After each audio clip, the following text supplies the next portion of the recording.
like this one. What a great game this was. Now, the controversial moment came early in late, I should say, in the first half. That's Draymond Green. He got thrown out. Did you like it? Did not like it at all. Didn't like it live. Didn't like it even more when I saw the replay eventually. I think it has a lot more to do with Draymond Green's reputation than the actual play. He got a flagrant 2. You'll hear from him in a moment. We'll get everybody's perspective. In the meantime, the fourth quarter was unreal. And Jordan Poole has become such a weapon. 4 games with 25 points already in the postseason on 60% shooting. That's elite level scoring.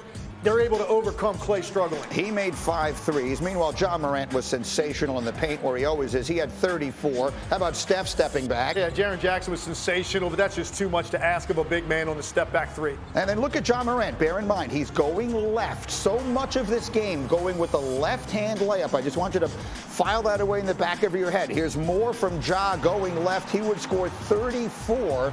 That one gave the Grizzlies a 2-point lead. Then Clay, who did not have a good night, hit a big shot. Huge. He struggled, but man, does he have confidence right here. Great up fake. Bane goes by. 1 step to the left. Biggest shot of the night for Golden State. Ja looking to beat Steph. Oh, how about Steph Curry with the D? Yeah, great rake. And when I saw it live, I thought he had to have gotten hit. But when you watch the replay, that's all ball. Steph Curry comes up with the deflection.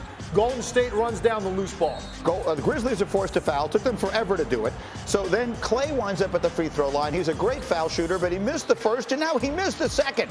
Now, the referees cannot decide who this went out off of, even though that's their job. And then so they wind up with a jump ball. Grizzlies get it. They call an immediate timeout, and here's the play they run. It's a great play. Ja with a full head of steam. But Klay Thompson remembered he's going left. And he dives there and makes the defensive play. Draymond says, thanks for picking me up, fellas. The Warriors hold on, and they win game 1 on the road. Now, here's Draymond Green, who recorded a podcast after the game talking about the ejection. I think tonight was probably a reputation thing more so than a hard foul. By definition, if we go through the definition of a flagrant 2 foul, I'm not sure that play would quite be the definition of a flagrant foul. I'm not sure it would meet that criteria. That's what he said. I want to make it clear exactly how this broke down. He got thrown out of the game. He waved at all the fans. He hugged all his teammates. He didn't talk to the media. He went back to the hotel and he recorded a podcast. That was the day that Draymond Green had. So again, windy, and we welcome Big Perk for the first time this morning and the first time in far too long. Perk, just a direct question. Did Draymond deserve to be thrown out for that play?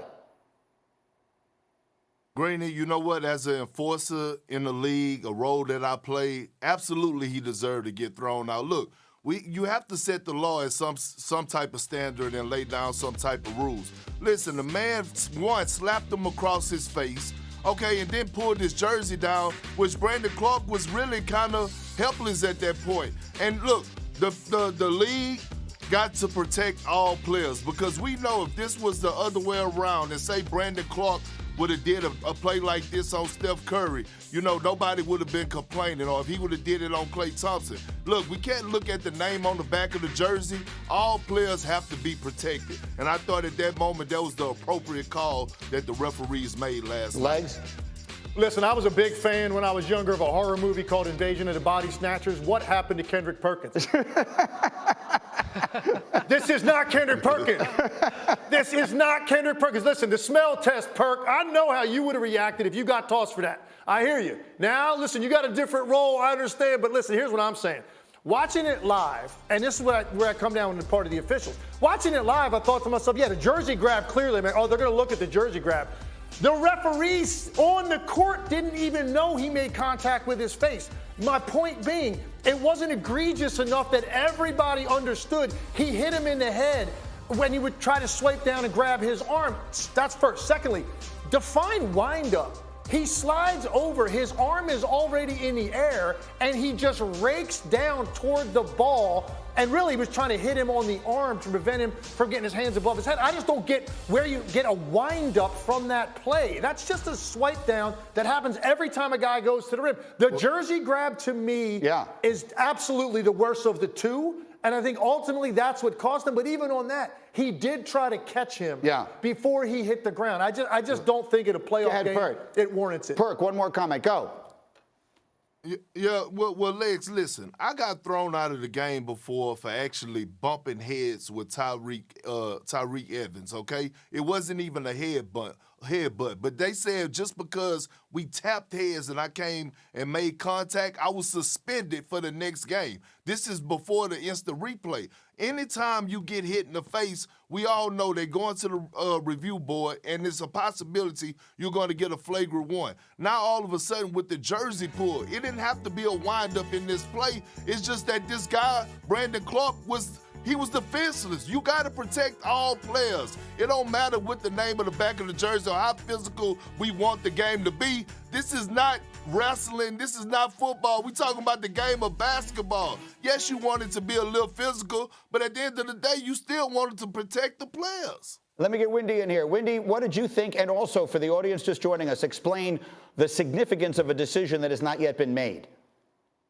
Yeah, so why would Draymond do this podcast after the game? Well, great content for a podcast, of course, but he was making an appeal. He was making an appeal to the league office. He wants this downgraded today from a flagrant 2 to a flagrant 1, not just to save money, but also because he's aware the Warriors are in for a long playoff run. He now has 2 flagrant 2 points. You get 4, you get suspended. That is what happened to him in the 2016 finals. He did not get suspended for Game 5 back then because he hit LeBron in the groin. He got suspended for accumulation of flagrant foul points. So it'll be fascinating to see with people in both ears of the league office today what Perk and Legs are just saying, people on both sides making this case to the league office, whether they let the call stand or they peel it back to a flagrant 1. And I absolutely think they could go either way. It's going to be fascinating. It's an important decision. All right, everyone stay right where you are. We're coming back with much more on the basketball as we go. Jay Over from KJM Radio. What did you think of Draymond getting thrown out? So here's my own thing. If you have a speeding history,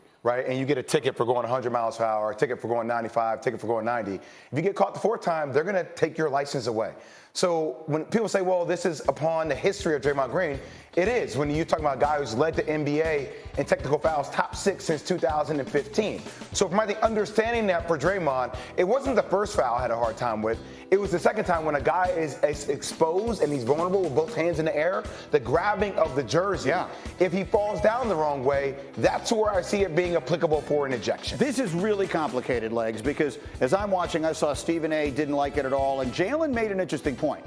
Jalen said the officials should be looking for a reason to let the player stay in the game, and when he sort of tries to keep him from falling down, that's the reason.